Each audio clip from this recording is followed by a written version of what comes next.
Medical billing జాబ్స్‌లో salary ఎంత ఉంటుంది తెలుసా? ఫ్రెషర్ గూడా 20,000 పైన ఎర్న్ చేయొచ్చు. మనము ఇండియాలో మెడికల్ బిల్లింగ్ ఫ్రెషర్స్‌కి ఎంత సాలరీ ఉంటుందంటే, ఫస్ట్ ఒక గ్రాడ్యుయేట్ తన స్టడీస్ కంప్లీట్ చేసుకొని మెడికల్ బిల్లింగ్‌లో యూఎస్ హెల్త్ కేర్‌లో జాయిన్ అయినప్పుడు తనకి 15,000 నుంచి 25,000 వరకు నెలకు వచ్చే అవకాశం ఉంటుంది.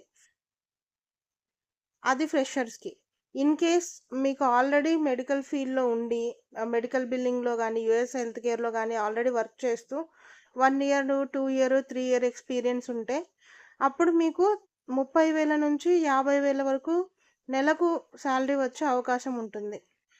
అదే విధంగా నేను లాస్ట్ వీడియోలో చెప్పాను గదా! అది జాబ్ రోల్స్ ఏమేముంటాయి మెడికల్ బిల్లింగ్‌లో అని.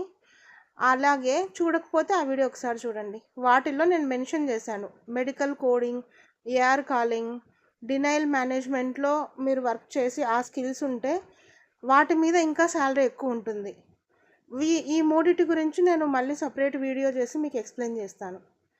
అదే విధంగా సిటీస్ ఏవి మేజర్ సిటీస్ అంటే హైదరాబాద్, బెంగుళూరు, చెన్నై ఇలాంటి సిటీస్‌లో మీరు జాబ్ చేయడం స్టార్ట్ చేస్తే ఇంకా మంచి ప్యాకేజెస్ ఉండే అవకాశం ఉంది. ఇలా మీకు మెడికల్ బిల్లింగ్ గురించి గైడెన్స్ కావాలన్నా, ఆ మెడికల్ బిల్లింగ్ కెరియర్ గురించి ఇంకా వీడియోస్ కావాలంటే ఈ ఛానల్‌ని ఇప్పుడే లైక్ చేసి, కామెంట్ చేసి, సబ్స్క్రైబ్ చేయండి.